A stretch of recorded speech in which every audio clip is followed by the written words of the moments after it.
Have you ever felt you don't have control over your life? Have you ever thought your friends or peers have got an unfair advantage over you in school or at work? If your response was yes to any one of those questions, I'm here to make a strong argument to convince you otherwise. We are here to discuss about Malcolm Gladwell's David and Goliath, Underdogs, Misfits, and the Art of Battling with Giants. You can probably guess from the book's title, Malcolm Gladwell uses the story of David and Goliath, retells it in a remarkable fashion, and makes very strong arguments to tell you why not all battles are won by giants. Hello and welcome to my channel. I make interesting videos that are useful for life and career. Let's get into today's book club video. Today's short video has got 3 parts. I'll start with why I love this book or why I think you should definitely read this book. Then I'll move on to speak about the structure of this book so that you get an idea of what to expect when you read this book. And finally, I'll speak about some of the criticism that you may hear about this book and what my opinion is on those areas. Let's begin.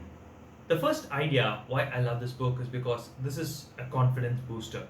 There are no second thoughts about it. The book forces us to think through our strengths and wants us to take advantage of them in our life and in the battles we fight on a day-to-day basis. One of the key stories from this book is if David wanted to fight Goliath in a one-on-one battle in close proximity, we all know how this story would have ended. But David chose to pick some unconventional ways. He wanted to use a sling instead of a sword in his battle, and that's how he won. Malcolm wants us to think about how we could tap our strengths, how we could use unconventional ways to win our battles when we get to fight with people who are much larger than us in size and in stature. This book is all about how you can win your own battles in an unconventional way by tapping on your strengths. Reason number 2 for reading this book is because Malcolm is an amazing storyteller. If you're watching this video, you probably know that already. Malcolm, through his beautiful style, does not just re-narrates David and Goliath's story in a very beautiful fashion, but he also picks and brings a lot of real life stories to the table and tells you how ordinary people like you and me became legends. Let's now get into the structure of the story. The book basically has got 2 parts. The book starts with the story of David and Goliath. Malcolm does not stop at telling the story, but he explains the science behind it. He tells how David, in all probability, would have definitely won the battle. And rest of the book, the second part, I would say, is all about convincing you how you can also do it in your life. So how does he do that? He brings a lot of statistical information to the table. He says strategy, knowing the enemy, is much more important than your size. This is one of the core messages from the book Art of War as well. After moving away from strategy, Malcolm wants us to think deep. He uses this term called inverted U curve.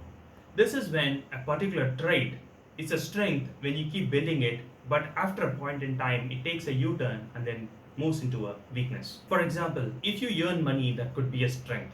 But if you have too much money, then that could be a point of weakness as well. Malcolm says what apparently looks like a strength to your opponent could actually be their inherent weakness. He wants us to think deep, to understand, and don't take things in face value. That was the structure of the book. Let's now move on to the criticism. One of the most common criticism about this book is Malcolm brings only one big idea to the table. Everything else is supporting arguments for the big idea. To me, it does not really make a difference. In most cases, we will generally forget if there are a lot of ideas. But if the book has got only one key idea and the whole book tries to reinforce it with a lot of compelling arguments, then the idea sticks to your mind for a very long time. And there is a higher probability you will actually apply that in your life. So that is it, a quick summary of Malcolm Gladwell's David and Goliath. If you are interested in more book summaries, don't forget to subscribe to my channel. If you are interested in Malcolm's Art of Storytelling, I'll leave a link below. You can check out Malcolm narrating the story of David and Goliath, and it's a real treat.